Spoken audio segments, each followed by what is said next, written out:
commencer par un enjeu, c'est ce que j'appellerais la catastrophe écologique, qui est déjà là, mais qui va s'aggraver. Pour une raison assez simple, c'est que nous sommes dans des sociétés de croissance économique, donc qui visent une croissance, qui parviennent encore à générer cette croissance. Et cette croissance, elle se traduit en fait par deux phénomènes majeurs. D'une part, l'épuisement de ressources naturelles. On en a toutes sortes d'indications aujourd'hui.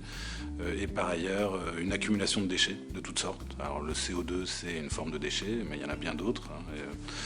Ce qui fait qu'on est en train de se créer là une terre de moins en moins habitable en fait pour l'humanité qui vient, et déjà pour une partie de l'humanité. En fait, la catastrophe, elle est déjà dans un certain nombre de pays beaucoup plus pauvres que le nôtre, mais ça va nous toucher de plus en plus. Alors je crois que pour ce qui est du monde de l'entreprise, du monde des affaires, dans les années qui viennent, ça va être de plus en plus majeur. Alors qu'est-ce qu'il va s'agir de faire fondamentalement de savoir comment faire atterrir en fait notre modèle de civilisation sans que ça se termine dans un grand crash pour des millions et des millions d'êtres humains. En fait, pour moi, l'enjeu, il est là, il est majeur. Donc, mais il est indissociable alors à ce moment-là d'un autre enjeu qui est celui de la justice sociale, puisqu'on est déjà dans dans des sociétés qui sont extrêmement inégalitaires au sein de nos sociétés et entre nos sociétés. Cette catastrophe écologique-là, elle risque en fait d'aggraver ces inégalités. Ce qui va être mis en place pour tenter d'atténuer cette catastrophe, il y a de très grandes chances que les plus forts, les plus puissants fassent ce qu'il faut pour rester à l'abri et que finalement les effets les plus néfastes retombent sur le dos des plus fragiles. Donc pour moi, il va falloir absolument donc attaquer cette question de la justice sociale, ce qui va être très désagréable pour les plus puissants, parce que ça va se traduire par quoi, fondamentalement?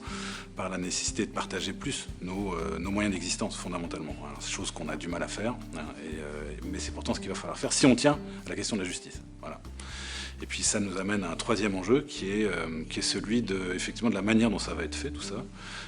Le grand risque face à cette catastrophe écologique, c'est qu'il y ait des demandes de plus en plus fermes pour qu'il y ait une gestion autoritaire de cette crise écologique, et que donc on ait une autorité forte qui rationne, qui distribue, etc.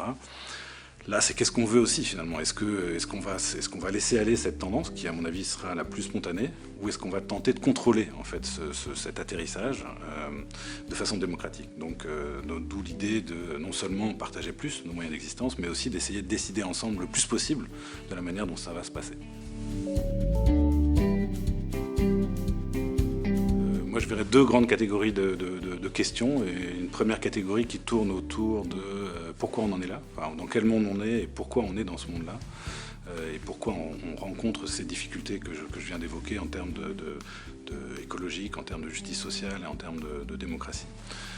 Et puis une deuxième catégorie de questions plus pragmatiques ou praxéologiques, pour prendre un mot qu'utilisait un de nos collègues dans ses enseignements, tournées vers le comment. Comment est-ce qu'on fait finalement pour faire atterrir cette espèce de vaisseau de la civilisation industrielle, qui est sur le point de tomber brutalement, parce qu'on est complètement hors sol et que ça ne peut pas durer. Donc comment faire ça? Alors c'est là qu'on va pouvoir avoir besoin peut-être davantage des sciences de gestion pour penser cet atterrissage.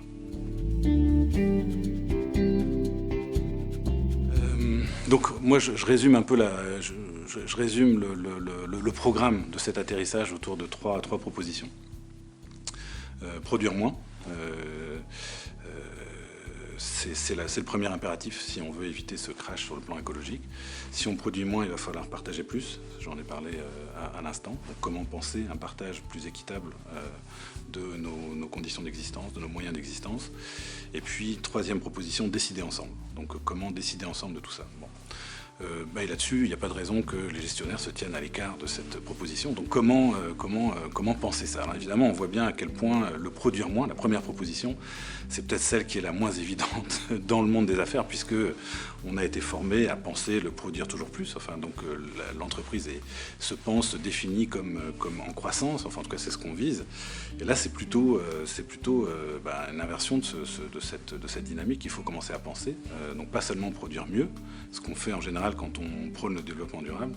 Dans la perspective que je vais défendre, on soutient fermement et argument à l'appui que si on veut s'en tirer, il faut vraiment accepter ce produire moins. Donc c'est là où il y a une espèce de contradiction, je pense, qui n'est pas facile du tout à penser dans une école de gestion, mais aussi très intéressante. Comment faire ça? Donc, alors ça peut vouloir dire très concrètement, qu'est-ce qu'on arrête de produire, par exemple? Qu'est-ce qu'on produit encore? Qu'est-ce qu'on ne produit plus? Qu'est-ce qu'on ferme? Qu'est-ce qu'on démantèle? Donc là, il y aurait aussi, en tant que gestionnaire, il y aurait tout un travail à faire. Quelles activités, aujourd'hui, devraient disparaître, hein? Quelles organisations devraient disparaître? Quelles organisations pourraient apparaître et pourraient nous aider à faire cet atterrissage? Donc ça me paraît assez crucial comme préoccupation.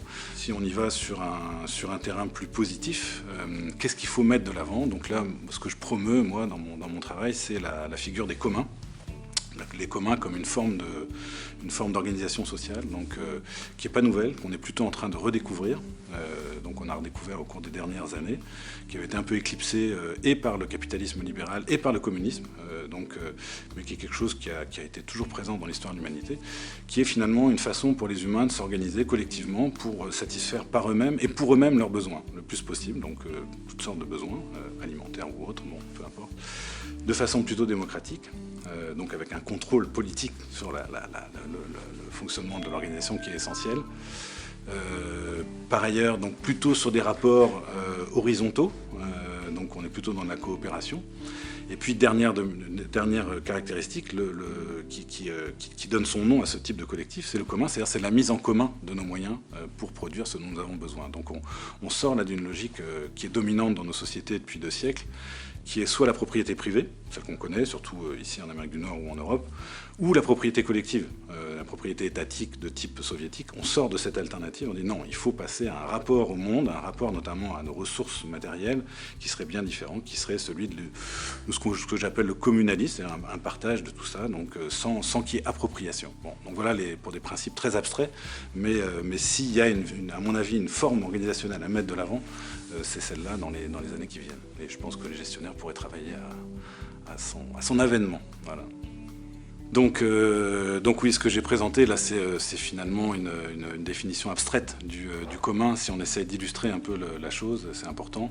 C'est important parce que justement, c'est quelque chose qu'on redécouvre et on n'a presque pas les mots pour le définir. Donc on a du mal à appréhender cette réalité tellement elle a été écartée par nos sociétés au cours des derniers siècles. On a un exemple montréalais que j'aime beaucoup, qui s'appelle le bâtiment 7 à Pointe-Saint-Charles. On peut faire un historique rapide. Ce bâtiment 7, finalement, c'est l'aboutissement d'un mouvement social au sein de Pointe-Saint-Charles, un quartier de Montréal, qui était un quartier complètement dévasté par la fin de l'industrialisation, en fait. Hein. Donc ça a été abandonné littéralement au cours des années 60-70.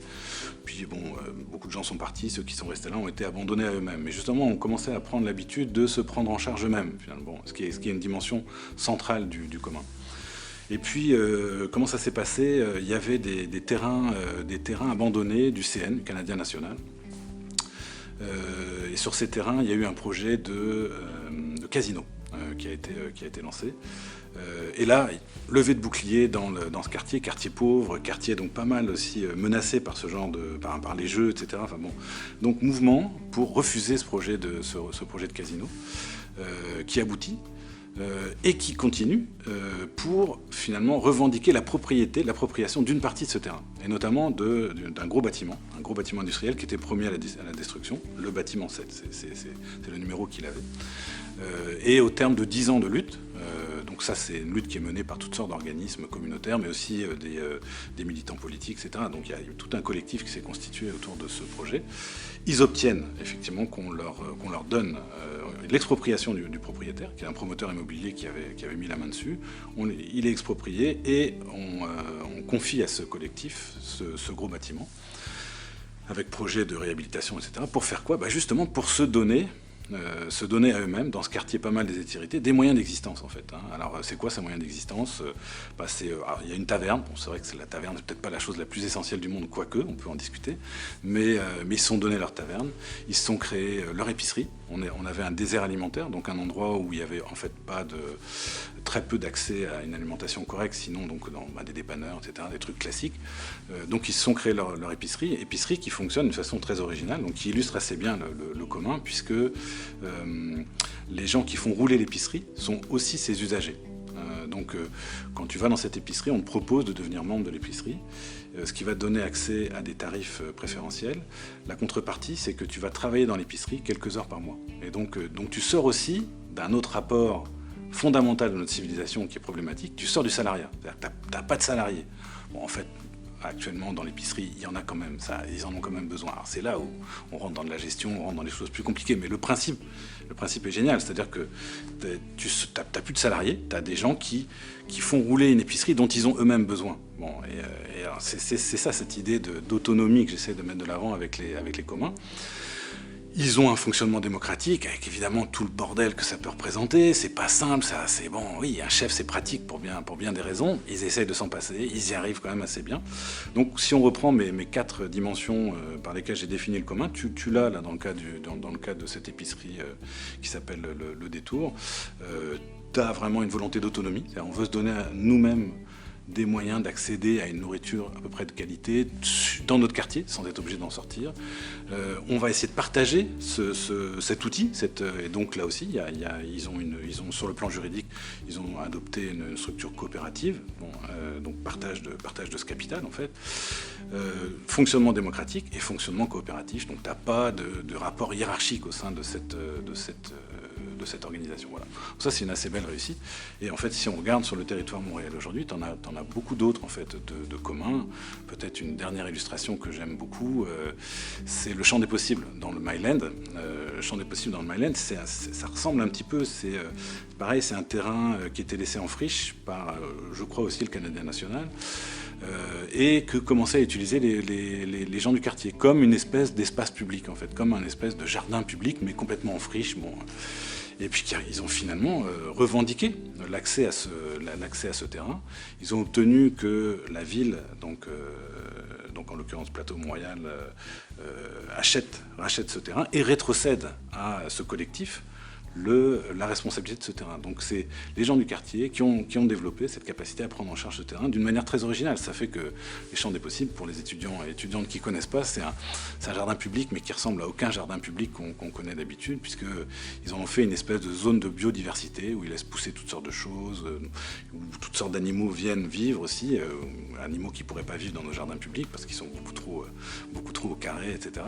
Donc voilà, et donc là on a un collectif qui s'est donné à lui-même un espace pour respirer, un espace pour faire des choses qu'ils ne peuvent pas faire chez eux, qui fonctionne de façon démocratique, qui fonctionne de façon coopérative, et qui partagent en fait cet espace. En fait, c'est pas leur espace, ils ne s'approprient pas ce champ des possibles, c'est un partage. Ils sont plutôt responsables de cet espace. Quand je parle de communalisme, c'est ça qui est en jeu, quoi. On refuse l'idée de propriété. Bon, voilà l'originalité. Ouais, donc une autre façon de préciser ce que c'est qu'un commun, c'est peut-être de le situer par rapport à deux types d'organisations ou de phénomènes qu'on connaît bien. Donc celui de l'économie du partage, effectivement, et puis le modèle coopératif. Peut-être je commence par le modèle coopératif. La différence entre un commun et une coopérative, en fait, elle tient à une chose. C'est que dans un commun, on se constitue pour satisfaire par nous-mêmes et pour nous-mêmes un besoin, une aspiration. Bon. Dans une coopérative, en général, on se constitue pour être capable soit d'acheter une marchandise, soit de produire une marchandise. C'est coopérative d'achat, je suis trop faible, trop pauvre pour accéder à tel type de bien. On se met à plusieurs et on s'achète un habitat, on s'achète de la bouffe, on s'achète, bref, tout. Mais c'est donc pour accéder à une marchandise. Ou coopérative de travailleurs, on se met ensemble parce qu'on n'est pas capable à titre individuel de produire quelque chose qu'on voudrait produire. On se met ensemble pour mettre sur le marché une marchandise. Donc en fait, on joue le jeu, du marché, on joue le jeu de l'entreprise en fait, et on se retrouve pris évidemment en concurrence avec l'entreprise privée telle qu'on la connaît et qui domine nos sociétés. Et là, en fait, bien souvent pour survivre dans une coopérative, on est obligé de ressembler de plus en plus, de mimer de plus en plus l'entreprise privée, et donc de rogner sur les principes coopératifs. Alors c'est vrai que ces principes sont très beaux, ils sont en partie ceux du commun, puisqu'on a le fonctionnement démocratique, on a la coopération, on a un partage justement du capital, ou des moyens, donc ça c'est là. Mais c'est surtout une façon d'essayer de se donner un peu des forces pour ne pas se faire écrabouiller par le jeu du marché. Le commun, c'est une façon d'essayer de sortir de ce jeu-là. On essaye de faire sans ça, on sort de ce monde-là. Bon, c'est ça l'ambition. Évidemment, c'est très difficile. On est rattrapé par toutes sortes de côtés par ce jeu-là. Il ne faut pas se leurrer, il faut très vite souligner les difficultés du truc. Mais la dynamique, elle est bien complètement différente par rapport à celle de la coopérative. Ça, c'est une façon de préciser les choses. Par rapport à l'économie du partage, en fait, il y a, je dirais, dans les origines de l'économie du partage, oui, les communs étaient là. Si on prend le célèbre Airbnb, il succède au couchsurfing. Couchsurfing, c'était quoi? C'était le partage de mon canapé. Bon. Et c'était mis en place donc un réseau de partage, d'accueil de voyageurs, etc. Là, on est très proche de ça. J'ai besoin de pouvoir me balader dans le monde à un prix modique en allant rencontrer du monde. Voilà, je crée Couchsurfing. Pas mal. Puis là, il n'y a pas de fric qui circule. Ça, bon. Donc un truc qui ressemble pas mal à ce commun dont je viens de te parler. Bon, Airbnb, on n'est plus du tout dans cette logique-là. On va marchandiser l'accès à son canapé. Bon, je caricature, mais c'est ça l'idée. Et donc là, on est en train de transformer cette activité et d'en faire une activité capitaliste. C'est-à-dire que finalement, nos biens privés deviennent une forme de capital qu'on va chercher à valoriser. C'est ma bagnole, c'est mon logement, c'est bientôt ma piscine. Bref, donc là, on a une espèce de récupération par le capitalisme dominant de cette logique de partage. Donc, ce que j'aime bien dans l'économie du partage, c'est qu'on sent chez les humains une capacité à partager. C'est-à-dire qu'on dit souvent, même dans nos cours, parfois dans nos livres d'économie surtout, pas tellement dans nos cours de management, mais en économie, on va présenter l'humain comme une espèce de sale bête égoïste, incapable de partager. Les couchsurfing notamment montraient que non, montraient qu'il y a une aspiration à partager, elle est là. Par contre, elle est aujourd'hui récupérée. Le commun, c'est une façon de parier là-dessus, sans se faire non plus trop d'illusions, en sachant qu'il y a cette menace là, de récupération qui plane sur nous en permanence, évidemment. Ultime exemple, pour faire sentir ce que c'est qu'un commun, un exemple très proche de beaucoup de nos étudiants et étudiantes, le frigidaire dans une colocation. Vous avez un objet, qui peut être un objet qui a été approprié, évidemment, mais dans une colocation, bien souvent, le frigidaire, on ne sait plus trop qui l'a acheté, et surtout, il est géré en commun. C'est-à-dire qu'on va établir des règles d'usage de ce réfrigérateur. Et on va partager ce réfrigérateur. Personne ne va dire « c'est mon frigidaire ». Non, on va vraiment, littéralement, réguler cet usage de façon collective, démocratique, etc. Donc voilà, donc on n'en est pas si loin dans nos vies quotidiennes. Il y a dans nos vies quotidiennes des moments, des espaces où on est dans cette logique communaliste.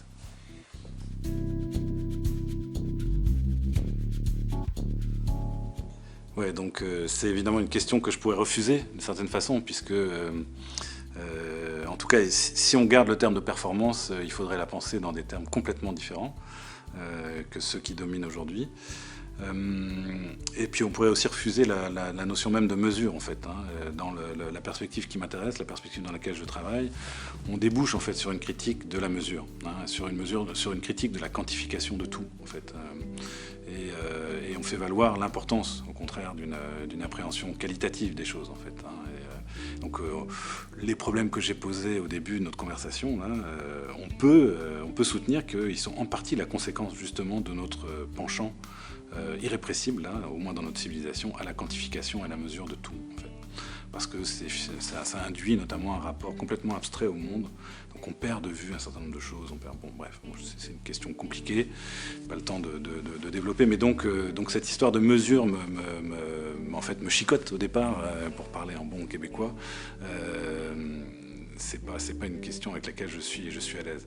Donc comment mesurer, comment évaluer en fait notre capacité à aller dans cette direction-là? Je crois que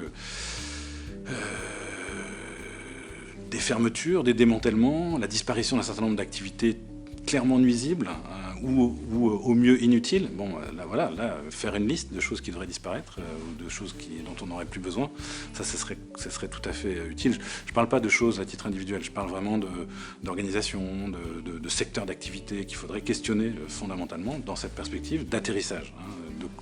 De quoi devons-nous nous débarrasser? Et puis si on y arrive, là on est sur la bonne route, quoi. Après, c'est ça, si on reprend les 3 propositions que j'ai formulées, hein, donc produire moins, dans quelle mesure on est capable de vraiment produire moins, c'est-à-dire très concrètement, est-ce qu'on mobilise de moins en moins d'énergie, de moins en moins de ressources naturelles ou pas? Bon, ce serait le critère de base, c'est ça qu'il faut viser. Ensuite, dans quelle mesure on crée des conditions d'existence relativement égalitaires ou pas pour les membres de nos sociétés? Est-ce qu'on réduit ces inégalités ou est-ce qu'elles sont en train de se creuser? C'est ça, pour moi, un des critères fondamentaux. Et puis, 3e proposition, qui est celle du décider ensemble. Dans quelle mesure, finalement, la décision est une décision à laquelle le plus grand nombre participe ou pas, en fait. Ce serait le 3e indicateur clé que je regarderais de très près, mais qu'on pourrait évidemment évaluer de manière quantitative, mais je pense que c'est plutôt qualitativement qu'on le ferait. Bon, les exemples que je viens de donner, enfin les indications que je viens de donner font référence à la possibilité d'une mesure quantitative. Donc je ne l'exclus pas complètement. Je pense que ce que je souligne, c'est les dangers du tout quantitatif. Et il faudrait que cette évaluation quantitative, combien de gens participent à la décision, quel est l'écart entre les plus riches et les plus pauvres, là, on est bien dans la quantification. Il faudrait que ça soit toujours associé à des évaluations qualitatives. C'est ce qu'on fait quand on s'intéresse aujourd'hui dans le domaine de l'innovation sociale, qui est le domaine sur lequel je travaille aussi. On parle d'évaluation d'impact. Alors justement, notre évaluation, est-ce qu'on la mesure ou pas? Est-ce que c'est une mesure ou pas? On développe toutes sortes d'outils pour essayer de rendre ça justement plus qualitatif, ne pas se laisser tromper par des mesures qui donnent une indication. C'est vrai qu'il ne faut pas tout balancer, mais qui ne donnent qu'une indication et qui bien souvent, finalement, si on ne se raccroche qu'à cette mesure, nous induit en erreur. Donc il faut vraiment coupler avec une évaluation qualitative et il faut bien souvent donc combiner et jouer avec cette tension entre ces deux formes d'évaluation.